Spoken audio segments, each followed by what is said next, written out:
Hey everyone, so we're going to take a look here at the first example game using the Hexproof deck that I have put together here for my weekly article. So opening hand is really actually not very good. I'm sitting on 5 lands, and you would think that was, at least you have lands, and that's a good thing with a creature and an enchantment.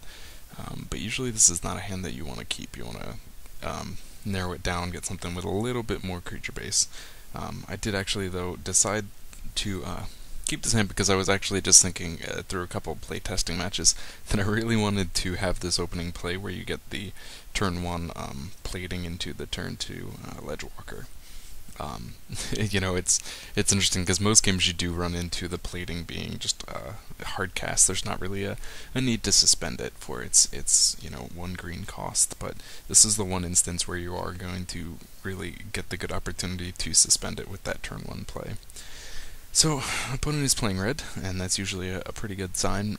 If it is some form of red deck wins, or all that burn spells that they have available to them will be completely useless. Another color we like to face is black, especially any kind of mono black control. They're sitting there with a majority of their deck being control spells for creatures. Hopefully they are playing heavier on the targeted control. They do have a lot of options, however, through the edicts that they have available to them. But anyways, so we are going to get this turn 1 plating. I did have an option 2 here, with the Slippery Boggle, but I decided that I wanted to get this plating into suspend zone as fast as possible. I wouldn't really have a play on the Boggle anyway. I would be able to swing for 1 point a turn early, but I wasn't terribly concerned with it. I thought this was a better play overall. So Ledgewalker coming down, you see we also, sorry about that, phone going off. We also get into an Armadillo Cloak right here. That's going to be fantastic. We have plenty of land to get that going, so we are going to be able to get that onto the Ledgewalker on the next turn, and even better, we're going to be able to do it at the same time this plating comes down, so that's definitely something we want to see. So Burn Spell comes in. Now my opponent is going to play this Ripper here. I actually paused for a minute on this. He does attack. I do really like this creature. I drafted it quite heavily during the triple Dark Ascension block drafts. And I actually did pause here for a second and go, oh, maybe I should block this. This is a great creature. When it does damage, it gets a +1/+1 counter on it.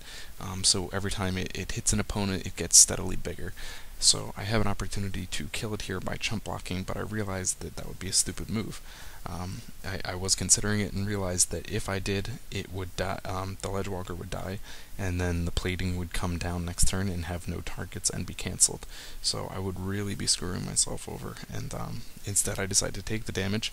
The key here is that you're going to be able to mitigate whatever damage you're taking now through the Armadillo Cloak, and especially with the fact that you're going to have this plating on the Ledgewalker as well. So draw into Rancor, which is fantastic, but we want to get this Armadillo Cloak on as soon as possible. Get as much damage going with that, get my life back up to 20 right off the bat. So with 15, now we've turned the tables on my opponent. He is still going to get some really big damage off of this Ripper. Clearly playing a vampire theme on his red deck wins here, but the Ripper is going to get a little bit bigger, hit me for 3, and now it becomes a 4/3. But things are definitely in my favor because of all these enchantments. We are going to put Rancor on the Elf first, and then Treetop Racers. You do have a lot of options. I do tend to, in most games, try to divide my enchantments out a little.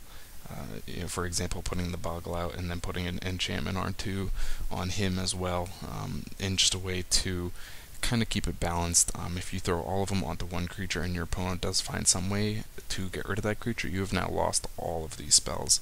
But if you split it up a little bit across all of your creatures, you have an opportunity to keep some of those spells on the field. But I thought this was, because my opponent is playing red, he's not going to have a lot of options. Most of it's going to be direct burn as far as his creature kill is concerned.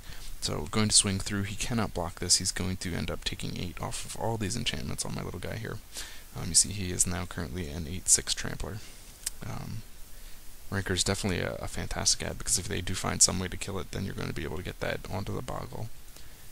So casts a Volt Charge, 3 damage to me, and it works really nicely with the Ripper, but he does, you see, forget to proliferate onto the Ripper, adding that extra counter. I'm guessing at this point in time he just realized that it was game over and he wasn't going to win this anyways.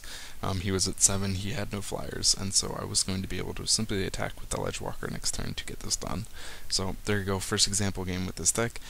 All of these videos are going to be relatively fast because this deck either wins or loses on a pretty fast pace, as with, you know, a lot of the aggro decks. It's almost more like a Stompy or Infect version. So check this one out. I'm going to be doing a few more games than I usually do for examples because they're so fast. So check them out, check the article, check the deck.